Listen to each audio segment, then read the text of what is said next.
கிராம மக்களுக்கு எளிதாக வங்கி சேவைகளை வழங்கும் வகையில் இந்திய அஞ்சல் துறையின் கீழ் செயல்படும் இந்தியா போஸ்ட் பேமெண்ட் பேங்க் திட்டத்தை பிரதமர் மோடி கடந்த 2018ஆம் ஆண்டு தொடங்கி வைத்தார். பணத்தை சேமிக்க விரும்புவோர் இத்திட்டம் மூலமாக அருகில் உள்ள தபால்காரருக்கு தகவல் தெரிவித்தால் அவரே வீடு தேடி வந்து புதிய அஞ்சலக கணக்கு ஆரம்பித்து கொடுப்பது இத்திட்டத்தின் சிறப்பு அம்சமாகும். அந்த வகையில் மதுரை மாவட்டத்தில் உள்ள 300க்கும் மேற்பட்ட தபால் அலுவலகங்கள் மூலம் எண்ணற்ற பயனாளிகள் இத்திட்டத்தில் தங்களை இணைத்துக் கொண்டுள்ளனர். இந்நிலையில் சாமானிய மக்களுக்கும் காப்பீட்டு திட்டங்களின் பலன்கள் சென்றடையும் வகையில் அஞ்சலகங்கள் மூலம் மிக குறைந்த பிரீமியத்தில் விபத்து காப்பீட்டு திட்டத்தை இந்தியா போஸ்ட் பேமெண்ட்ஸ் வங்கி, டாடா ஏஐஜி பொது காப்பீட்டு நிறுவனம் மற்றும் பஜாஜ் அலைன்ஸ் பொது காப்பீட்டு நிறுவனம் ஆகியவற்றுடன் இணைந்து ஆண்டுக்கு ரூபாய் 396 மற்றும் 399 பிரீமியத்தில் ரூபாய் 10 லட்சம் மதிப்புள்ள 2 விபத்து காப்பீட்டு திட்டத்தை அறிமுகம் செய்துள்ளது. ஏழை எளிய நடுத்தர அடுத்தட்டு மக்களுக்கு பெரும் பயனுள்ளதாக உள்ள இத்திட்டம் குறித்து கூறிய தல்லாகுளம் தபால் நிலைய முதுநிலை அஞ்சல் அதிகாரி திரு மு. நாகநாதன், 2 திட்டங்கள் உள்ளது. இதில் விபத்தின் காரணமாக மரணம் ஏற்பட்டால் காப்பீடாக 10 லட்சம் ரூபாய் வழங்கப்படுகிறது.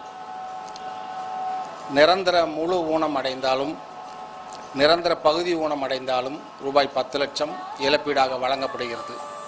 புறநோயாளியாக சிகிச்சை பெற்றால் ரூபாய் 30,000 வரை அல்லது உண்மையான செலவு இதில் எது குறைவோ அது தொகையாக வழங்கப்படுகிறது. வெளிநோயாளியாக சிகிச்சை பெற்றால் ரூபாய் 60,000 சிகிச்சைக்காக வழங்கப்படுகிறது. விபத்தில் மரணமடைந்தால் 2 குழந்தைகளுக்கான கல்வி செலவாக வருடத்திற்கு 1 லட்சம் வழங்கப்படுகிறது. இதை தவிர போக்குவரத்து செலவாக ரூபாய் 25,000 குடும்பத்தினருக்கு வழங்கப்படுகிறது. ஈமக்கிரியைக்காக 5,000 ரூபாய் வழங்கப்படுகிறது. மேலும் விபத்தால் ஏற்படும் உயிரிழப்பு, ஊனம் என்பதற்கு மட்டுமே இழப்பீடு என்று இல்லாமல் பல்வேறு நிலைகளில் மக்களுக்கு உதவிடும் வகையில் இத்திட்டம் வடிவமைக்கப்பட்டுள்ளதால் இந்த காப்பீட்டு திட்டம் ஏழை எளிய மக்களுக்கு பெரும் பயனுள்ளதாக அமையும் என்கின்றனர் மதுரை மாவட்ட பயனாளிகள். காப்பீடு திட்டம் இந்த லேபர்களுக்கு ஆட்டோ ஓட்டுறவங்களுக்கு, மற்ற கூலி வேலை பார்க்குறவங்களுக்குலாம் ஒரு பயனுள்ளதாக தான் இருக்குது.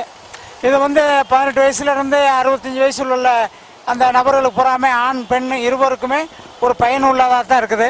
இதை எல்லாரும் அதை பயனடைகிறதுக்கு உயிரிழப்பு ஏற்பட்டாலுமே ஊனங்கள் ஏற்பட்டாலுமே அதில் அது காப்பீடு அதை தர்றாங்க. எல்லாம் கவர் ஆகுது அப்படின்னா, இப்போ ஆக்சிடென்ட் ஆகிட்டோம் அப்படின்னா இன்கேஸ் அப்படின்றப்ப ஒரு 10 lakhs கவர் ஆகுது. நான் காலேஜ் தான் படிக்கிறேன். அதே மாதிரி ஏதாவது ஊனம் ஆயிடுச்சு அப்படின்றப்ப ஒரு 10 லட்ச ரூபா வரைக்கும் கவர் ஆகுது. அதுபோல் நிறைய இது அதிலே கவர் ஆகுது. இதை பற்றி நான் தெரிஞ்சுக்கிறதுக்காக நான் போஸ்ட் பேங்க்குக்கு வந்தேன், ஐபிபிபியில். அவங்க எனக்கு நல்லா எக்ஸ்பிளைன் பண்ணாங்க. இது ரொம்ப ஹெல்ப்ஃபுல்லாக இருந்துச்சு. இதுக்கு தேவையானது ஜஸ்ட் ஆதார் நம்பர் மட்டும் தான் கேட்டாங்க. நான் இப்போயே போட்டுட்டேன். இது ரொம்ப குடும்ப தலைவர்களுக்கு ரொம்ப ஹெல்ப்ஃபுல்லாக இருக்கும். இங்கே போஸ்டலில் ஒரு காப்பீட்டு திட்டம் போட்டுக்கா சொன்னாங்க. அதை கம்மியான அமௌண்ட்டில் ஹை கவரேஜ் இருக்கிற மாதிரி ஒரு காப்பீட்டு திட்டம் போட்டுக்கா சொன்னாங்க. விசாரித்து பார்த்தேன். விசாரிச்சில் நல்லதாக தான் இருக்குது. ஸோ அதனால் நானே ஒரு காப்பீட்டு திட்டம் ஒன்று போட்டிருக்கேன். நான் இதில் இன்னொரு பெனிஃபிஷியலாக இருக்குது அப்படின்னா, ப்ரீமியம் மற்ற இதை கம்பேர் பண்ணுறப்ப கட்டுற ப்ரீமியம் கம்மியாக இருக்குது. பட் வர கவரேஜ் அதிகமாக இருக்குது. மற்ற இடத்துல 2 lakhs 3 lakhs கொடுப்பாங்க. பட் இங்கே 10 lakhs கொடுக்குறாங்க. அதுவும் per இயருக்கு 399 தான், வெறும் 399 தான். ஸோ அதனால் போட்டேன் நான். இதில் இன்னொரு பெனிஃபிஷியல்ஸ் அப்படின்னா, எந்த ஒரு டிசபிலிட்டியாக இருந்தாலுமே கொடுக்குறாங்க. நாட் ஓன்லி ஆக்சிடென்ட் மட்டும் இல்லாமல் எந்த ஒரு சின்ன ஒரு டிசபிலிட்டியாக இருந்தாலுமே கொடுக்குறாங்க. எதிர்பாராத விபத்துகளால் உடல்நல நெருக்கடிகள், நிதி நெருக்கடிகள், உயிரிழப்புகளால் ஏற்படும் பாதிப்புகள், குடும்பத்தை பாதுகாக்க என சாமானிய மக்களும் காப்பீட்டு திட்டங்களின் பலன்கள் சென்றடையும் வகையில் மத்திய அரசு கொண்டு வந்துள்ள இத்திட்டம் நிச்சயம் வெற்றி திட்டமாக அமையும் என்பதில் ஐயமில்லை. தூர்தர்ஷன் பொதிகை செய்திகளுக்காக மதுரையிலிருந்து எஸ். ரகுராஜா.